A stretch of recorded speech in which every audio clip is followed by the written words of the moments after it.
व्यक्ति की शब्दावलियों से, व्यक्ति के नैनों के मटकाहट से, व्यक्ति के उठने बैठने के ढंग से आपको पता चल जाएगा कि यह व्यक्ति संबंध बनाने योग्य है कि नहीं। 3 चीजें होती हैं किसी भी व्यक्ति को। अब एक तो हम अभी बता देते हैं तीनों चीजें, बाकी ये तीनों बतानी नहीं पड़ेंगी। सत्संग करने वाले व्यक्ति को अपने आप आभास होगा। नेत्रम वक्त्रम विकारेण। सबसे पहले किसी भी व्यक्ति से मिलिए, उसके नेत्रों में देखिए। अगर उसके नेत्रों में बहुत चपलता हो, चंचलता हो, 2 मिनट में इधर घूम जाते हैं, फिर इधर घूम जाते हैं, और ऐसे टेढ़ी टेढ़ी नजर करके देखते हैं। सीधे देख सकते हैं लेकिन ऐसे ही देखते हैं। कथा जब होती है तब सोए सोए से हो जाते हैं, और जब पिक्चर चलती है तब आंखें जो हैं वो ऐसे खुल जाती हैं, 440 वोल्टेज हो गया हो। सबसे पहली पहचान व्यक्ति के हृदय की उसके नेत्रों से होती है। वो परिस्थिति में कैसे नेत्र रखता है, बहुत बड़ी पहचान है। कई लोगों को आप शादियों में देखेंगे, शादी ब्याहों में उनके नेत्र वो यही देख रहे होते हैं, कितना लेन देन हो रहा है, कितना दिया जा रहा है, कितना लिया जा रहा है, कितना दिया, कितना किया, क्या हुआ, कौन क्या पहन के आया, क्या नहीं पहन के आया, वो इसी में ही है। और ऐसे लोग कथा में भी यही देखते रहते हैं। कथा सामने चल रही पर वो पीछे देख रहे हैं, वो क्या पहन के आया, वो क्या लेके आया, वो क्या करे। नेत्रों की स्थिति आपके हृदय का परिचय कराती है। कई लोग ऐसे बैठे होते हैं कथा में, हमको तो सब दिखते हैं, 3 घंटे वो पलक भी नहीं झपकते, वो ऐसे ही देखते रहते हैं और सुनते रहते हैं। और सबसे बड़ी बात बताएं, जिसका पूरा स्ट्रक्चर सीधा, सिर भी सीधा, गर्दन भी सीधी, अंग भी सीधे, एक आसन में, और जो ऐसे बैठकर पूरी कथा सुन रहा होता है, समझो एक एक शब्द भीतर प्रविष्ट हो रहा है। तो सबसे पहला व्यक्ति का परिचय कराता है उसके नेत्र। नेत्रों में यदि बहुत चपलता है तो इसका मतलब मन एकाग्र नहीं है व्यक्ति का। लेकिन नेत्र धीर हैं, गंभीर हैं, एकाग्र हैं, समझो हृदय विचलित नहीं है, इसका वशीकृत है।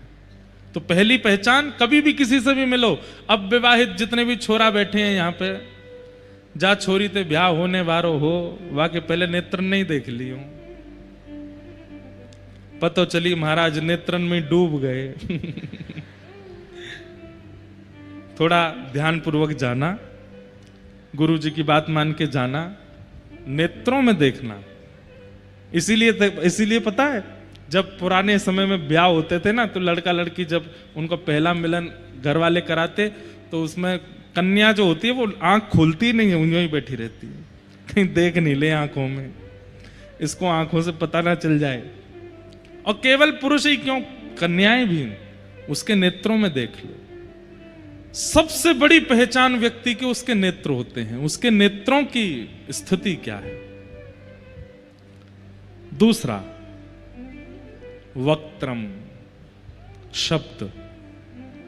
आपने कोई बात की और उस बात को कहने में सामने वाले ने प्रत्युत्तर में किन किन शब्दों का प्रयोग किया, उन शब्दों से व्यक्ति की स्थिति पता चलती है। शब्द बहुत डिक्शनरी वाले हों ये आवश्यक नहीं है, बहुत गंभीर शब्दों का प्रयोग आवश्यक नहीं होता है, पर शब्दों की नरमता और शब्दों की सुगमता और शब्दों की प्रवाहता, उससे पता चल जाता है कि व्यक्ति कैसा है। ये हम अपनी टेक्निक बता रहे हैं लोगों को पहचानने, हम तो हजारों लोगों से मिलते हैं रोज। नेत्रम, वक्त्रम। कई बार ऐसा होता है कि लोग मिलने आते हैं ना, तो लोगों को कई बार ऐसा लगता है कि हम महाराज जी के आगे मोटा लिफाफा चढ़ाएंगे तो ये हम पे कृपा करेंगे। हम पहले ही समझ जाते हैं, सामने वाला व्यक्ति आया, प्रणाम किया, लिफाफा ऐसे आगे खिसकाएगा पैर की तरफ, हम कहते हैं जय श्री कृष्ण, चलो आने दो।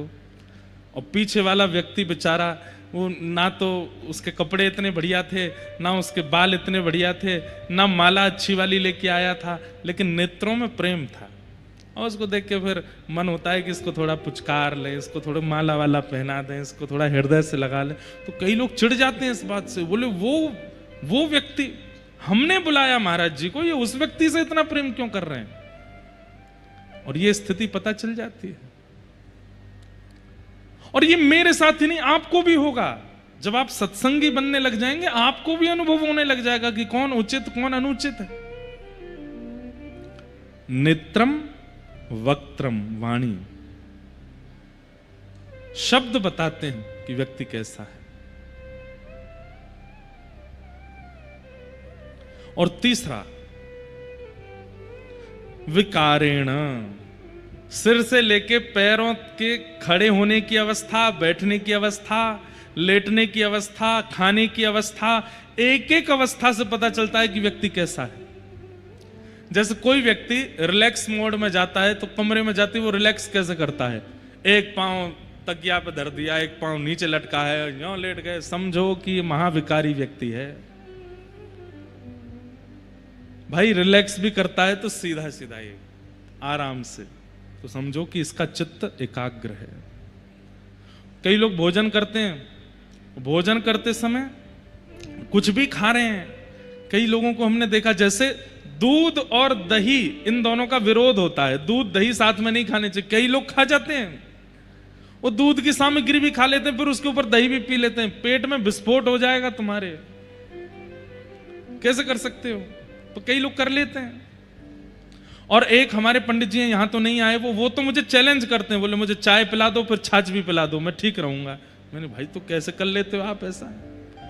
पर ये भोजन में जो ये विकार है, ये कहीं ना कहीं हृदय की स्थिति बताता है। बहुत तीखा खाने वाला व्यक्ति, बहुत ज्यादा गरम गरम प्रसाद पा लेने वाला व्यक्ति, जैसे मंदिरों में प्रसाद जब पाते हैं ना, तो वो अमूमन ठंडा ही हो जाता है, क्योंकि ठाकुर जी को भोग लगा, उसके बाद रोटी भी ठंडी, दाल चावल सब ठंडे ही हो जाते हैं। उसके बाद कई लोगों को भाता नहीं, वो उसको फिर ओवन में गर्म करते हैं, फिर पाते हैं। विकार युक्त प्रसाद पाने वाला व्यक्ति, उसका भी हृदय बता देता है कि ये उचित नहीं है। बहुत तीखा खाना, बहुत ऐसा रहना, ये भी उचित नहीं है।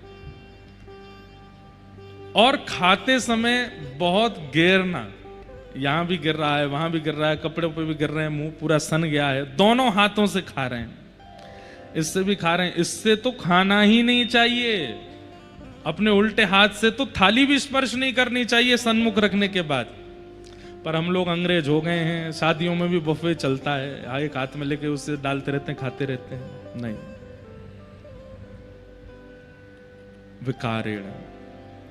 आप आराम कैसे करते हो, आप भोजन कैसे करते हो, आप एकांत में बैठते कैसे हो, आप लेटते कैसे हो, सोते कैसे हो, स्नान कैसे करते हो, एक एक प्रक्रिया आपके हृदय की गति बताती है।